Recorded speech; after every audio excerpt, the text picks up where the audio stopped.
శేఖర్ కమ్ముల దర్శకత్వంలో తెరకెక్కిన కుబేర సినిమా శుక్రవారం విడుదలైంది.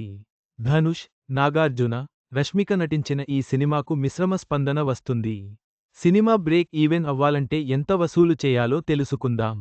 దర్శకుడు శేఖర్ కమ్ముల రూపొందించిన కుబేర మూవీ శుక్రవారం విడుదలైంది. ధనుష్, నాగార్జున, రష్మిక మందన్న వంటి భారీ స్టార్ కాస్టింగ్తో ఈ మూవీ రూపొందింది. నిర్మాతలు సునీల్ నారంగ్, పుస్కూర్ రామ్మోహన్, శేఖర్ కమ్ముల సంయుక్తంగా ఈ మూవీని నిర్మించారు. బిచ్చగాడికి, కుబేరుడికి మధ్య సాగే పోరాటం నేపథ్యంలో సాగే ఈ చిత్రం శుక్రవారం విడుదలైంది. ఇది మిశ్రమ స్పందన తెచ్చుకుంటుంది. అంతా ధనుష్ నటన గురించి మాట్లాడుకుంటున్నారు. బిచ్చగాడిగా ఆయన ఒదిగిపోయారు. పాత్రలో జీవించారు. ఇలాంటి పాత్రలో నటించడం మామూలు విషయానికి కాదు. ఆ విషయంలో ధనుష్ సాహసం చేశారు. సినిమాలో ఆయన పాత్ర హైలైట్గా నిలిచిందంటున్నారు. అలాగే నాగార్జున పాత్రకి, రష్మిక పాత్రలకు కూడా ప్రశంసలు దక్కుతున్నాయి. కానీ సినిమా విషయంలో ఆడియన్స్ నుంచి మిశ్రమ స్పందన లభిస్తోంది. కథ పరంగా బలమైనదే అయినా, దాన్ని అంత బలంగా చెప్పడంలో దర్శకుడు తడబడ్డాడనే టాక్ వినిపిస్తోంది. సినిమా సాగదీయడం పెద్ద మైనస్గా అంటున్నారు. పైగా మూవీ ప్రారంభం నుంచి ఎండింగ్ వరకు ఒకే ఫ్లోలో సాగుతుంది. ఎలాంటి థ్రిల్లింగ్ ఎలిమెంట్లు లేవని అంటున్నారు. ఎమోషన్స్లో సీరియస్నెస్ లేదనే, భావోద్వేగాలు వర్కౌట్ కాలేదని అంటున్నారు. మరోవైపు చెప్పాలనుకున్న విషయాన్ని తిప్పి తిప్పి చెప్పినట్టుగా ఉందంటున్నారు. దీనికి తోడు దేవిశ్రీ ప్రసాద్ మ్యూజిక్ ఏమాత్రం వర్కౌట్ కాలేదు. సినిమాకి మరో పెద్ద మైనస్ ఏదైనా ఉందంటే అది మ్యూజిక్ అనే చెప్పాలి. ఒక్క పాట మినహా మిగిలిన పాటలు ఆకట్టుకునేలా లేవు. అదే సమయంలో బిజిఎం విషయంలోనూ డిజప్పాయింట్ చేశారు డీఎస్పీ. అసలు ఈ మూవీకి దేవిశ్రీ ప్రసాద్ మ్యూజిక్ అందించాడా అనే సందేహాలు కలిగేలా ఆయన వర్క్ ఉండటం గమనార్హం. కుబేర క్లైమాక్స్లో విషయానికి ఉన్న దాన్ని సింపుల్గా ముగించిన తీరు కూడా ఆడియన్స్ని డిజప్పాయింట్ చేస్తుందని, వాహ్ ఫ్యాక్టర్స్ లేకపోవడం సినిమాకి మెయిన్ మైనస్గా చెబుతున్నారు.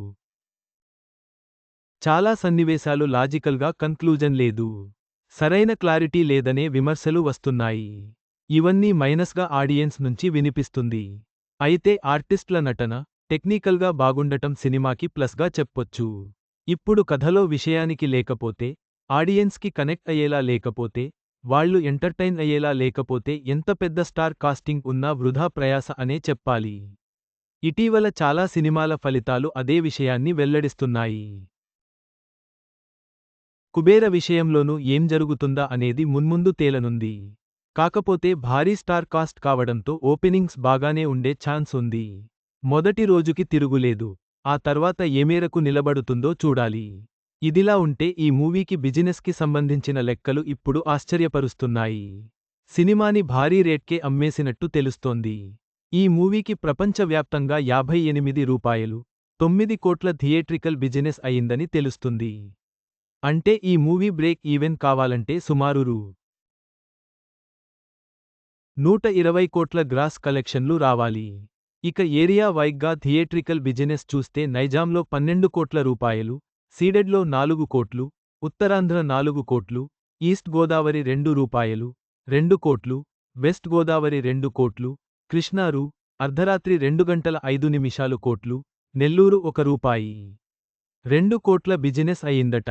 ఇలా ఏపీ, తెలంగాణలో 30 కోట్ల బిజినెస్ అయిందని, తమిళనాడులో 15 కోట్ల రూపాయలు, కన్నడ, మలయాళం, నార్త్ కలిసి 6 కోట్లు అని, ఓవర్సీస్లో రూ. 8 కోట్ల బిజినెస్ జరిగిందని సమాచారం. ఈ మూవీకి వ్యాపారం బాగానే జరిగింది. మరి కలెక్షన్ల పరంగా ఏమేరకు సత్తా చాటుతుందో మున్ముందు చూడాలి. ఇక ఈ చిత్రం ఓటీటీ మాధ్యమం అమెజాన్ ప్రైమ్లో రాబోతుంది. ఈ డీల్ కూడా బాగానే జరిగిందని సమాచారం. నెల రోజుల్లో ఈ చిత్రం ఓటీటీలో రానుంది. బాలీవుడ్ నటుడు జిమ్ షార్ప్ కుబేరుడిగా నటించారు. ఆయన కన్ను బంగాళాఖాతంలోని ఆయిల్ నిధిపై పడుతుంది. అందుకోసం కేంద్ర మంత్రులతో డీల్ కుదుర్చుకుంటారు. ఆ కంపెనీ ప్రైవేట్ చేసేలా, దాన్ని తమ కంపెనీకి అమ్మేలా ఒప్పందం కుదుర్చుకుంటాడు. అందుకోసం వారికి 1,00,000 కోట్లు లంచం ఇవ్వాల్సి ఉంటుంది.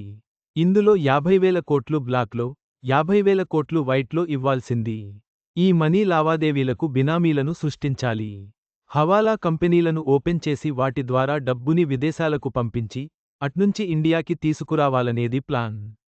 ఇది పెద్ద స్కామ్. ఈ స్కామ్ చేయడానికి సరైన వ్యక్తి కావాలని జైల్లో ఉన్న సీబీఐ అధికారి నాగార్జునని రంగంలోకి దించుతారు. ఆయన చట్టం చేత, నాయకుల చేత మోసపోయిన వాడు. దీంతో జిమ్ షార్ప్ ఇచ్చిన డీల్కి ఓకే చెబుతాడు. ఈ స్కామ్ చేసేందుకు ఓకే చెబుతాడు. బినామీలు చదువుకున్న వాళ్లైతే సమస్య వస్తుందని, బిచ్చగాళ్లని ఎంచుకుంటారు. అలా ఎంచుకున్న ఒక బిచ్చగాడే ధనుష్.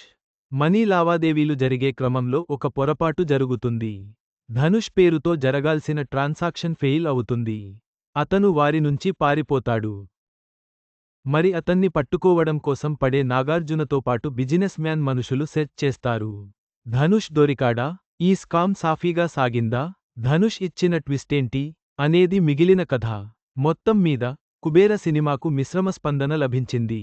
నటనకు ప్రశంసలు ఉన్నప్పటికీ, కథనం, సంగీతం లోపాలతో బాక్స్ ఆఫీస్ ప్రయాణం ఎలా ఉంటుందో చూడాలి.